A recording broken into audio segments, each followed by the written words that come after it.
Hey guys, what's up?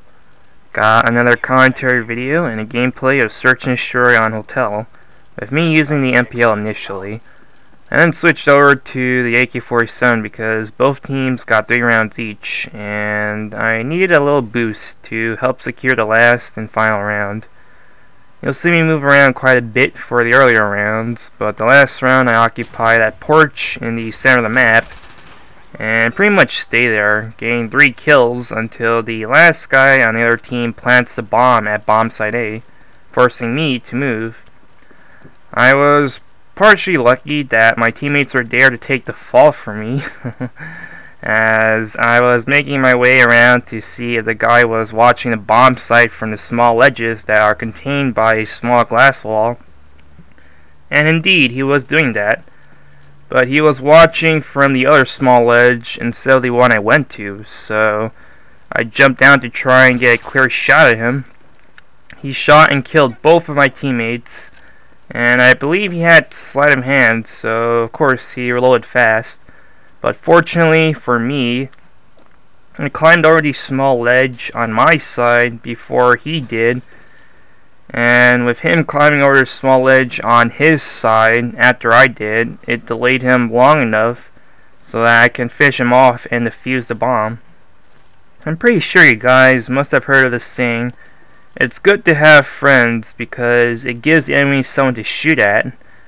And while that saying doesn't particularly apply in this case, since the 2 teammates I had, obviously I don't know them, but it does make sense when you think about it.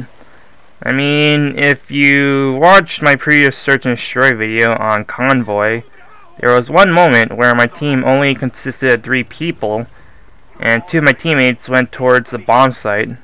They both got killed, but that distracted the killer long enough for me to kill him and defuse the bomb. The same thing happens here near the end, and this match was a really close call. I also realized one thing this match. Whenever you get a Search and Destroy game where you have lots of kills, there's only 2 ways that can happen. One, you're pretty damn beastly at search to be able to snag so many kills. However, for the average small-time YouTube channel user, such as myself, being able to get lots of kills in search and uploading the match is not going to be a common occurrence. So the only other possible reason is that your search game was extended big time, either by having both teams balanced in terms of rounds won, or by purposely giving rounds to the other team so that you can get more kills. This will cause your search game to take a long time, usually going above 11 minutes.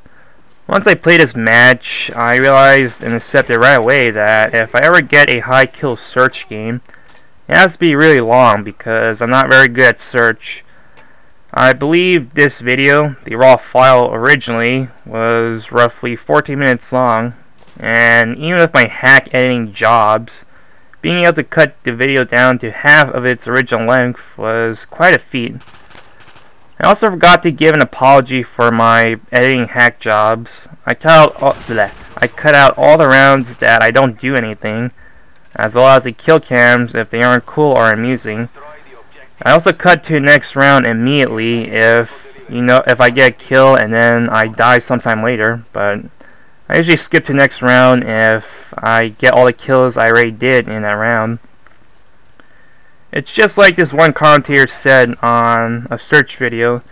Search games are usually entertaining to play, assuming you actually like search, and I think search is beginning to grow on me. But when you watch a search video, it's the exact opposite. There might be some rounds where you do very little, or do nothing at all, and then there are rounds where you're in the action quite a bit.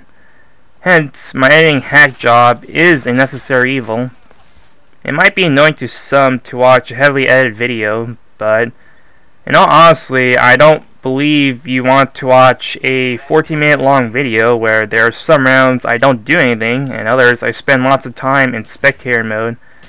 I mean, would you really want that? Because my commentaries can only do so much to entertain you guys, as I don't have the charisma or flair to make my commentary videos really interesting. like other commentators such as Smooth or even Sandy Ravage. I mean, he doesn't commentate that much, but at least his videos are entertaining to watch because he's always in the action and he doesn't need to camp to get his kill streaks. He just bum rushes the other team, gets his kills for his kill streaks, and he really owns them big time. That is one person you definitely want to watch videos if you had to watch one person at all. But for me, like I said, I'm just a average small-time YouTube user, and my videos can only be as good as I can make them out to be. So, yep. For this game, I go 15-3, and I originally recalled that my highest kill count that I ever got for a search game was 12, so I thought to myself, man, I'm never going to get so many kills in search. And then this game happened. Well, actually, the comeback search game that I uploaded, as well as that stadium search game where I went 14-4 and 14-3 respectively. I was like, wow, maybe there is some hope for me to get some really beastly search games. And then I get this game where I go 15-3. And I was like, maybe I might have a shot after all. But once again, I'm not very good at search, so no matter how many good search games I upload, they're obviously always going to be cherry-picked to be the best ones that I've got so far. So yeah, I pretty much described the very last round, where, as I said, I went to check the small ledge on my side, and he was actually watching from the opposite. So thankfully, with me jumping over this ledge before he did, that stalled him for about a second, and that let me get the first shot on him. So after I defuse the bomb, it's game over. Hope you enjoyed the gameplay and commentary, and cheese out.